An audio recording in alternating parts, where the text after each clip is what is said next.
আলাইকুম। অবশেষে চললাম ঢাকার পথে। তো আজকে ঢাকা যাওয়ার একটা উদ্দেশ্য, আমি ইন্ডিয়ান ভিসা করার জন্য অ্যাপ্লাই করেছিলাম। তো এক সপ্তাহ আগে ঢাকাতে গিয়েছিলাম, কিন্তু আমার SMS আসে নাই। তো আজকে আমি বেরোলাম। তো সকাল যেহেতু নাস্তা শেষ করলাম বাস টার্মিনালে যেয়ে, সকালের নাস্তা। তো ইতিমধ্যে বাস চলে আসলো, গোল্ডেন লাইন। তো এটা মূলত পদ্মা সেতু হয়ে ঢাকা যাবে। তো এটা গুলিস্তান থেকে আমার যেহেতু যাইতে হবে যমুনা ফিউচার পার্কে। তো ইতিমধ্যে বাসে উঠলাম, বাসে ওঠার পর বাসটা ছাড়লো।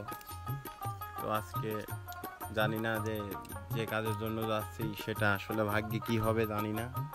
তো অবশেষে আমাদের বাসটা ফরিদপুর গোল্ডেন লাইন যে টার্মিনাল আছে ওখানে বাসটা 10 মিনিটের জন্য ব্রেক দিল। তো এটা আমাদের বাস। এখান থেকে হয়তো হালকা কিছু নাস্তা করার জন্য আমি টার্মিনাল থেকে একটু বাইরে যাব। দর্শক দেখেন যে সবগুলা বাসই গোল্ডেন লাইনের। তো ইতিমধ্যে আমি টার্মিনালের বাইরে আসলাম, একটা দোকান, ছোট্ট একটা দোকান, এটা মূলত টার্মিনাল। তো আমি এখান থেকে ডাবল টাইমে রুটি কিনলাম, 15 টাকা দাম নিল। তো ভাইটা আমার জিজ্ঞাসা করতে যে ভাই যে আপনি কী করেন? বললাম যে ভাই আমার ছোট্ট একটা চ্যানেল আছে। তো বলতেছে ভাই আপনার চ্যানেলের নাম কি? বললাম যে আমার চ্যানেলের নাম শিখুন। তো ভাই বললো ভাই আপনি চ্যানেলটা সাবস্ক্রাইব করে দেন। তো আমার সাথে অনেক কথা বললাম, সে অনেক মজার মানুষ, তার সাথে অনেক সময় কাটালাম, প্রায় 3-4 মিনিট সময় কাটানোর পরে তো আমাদের বাস এখন ছাড়বে। তো ইতিমধ্যে বাসে উঠলাম, দেখতে পাচ্ছেন যে বাস ছাড়লো। তো ধীরে ধীরে যাচ্ছি, জানি না আসলে মনের মধ্যে তো একটু নার্ভাস ফিল করতেইছি যে কি হয় কি না হয়, আসলে সেটা তো আর বলা যায় না। ভিসা লাগবে কি না এটা তো এখানে আমার কোনো হাত নাই। তো অবশেষে আমরা ঢাকাতে চলে আসলাম। তো এটাই মূলত যমুনা ফিউচার পার্ক।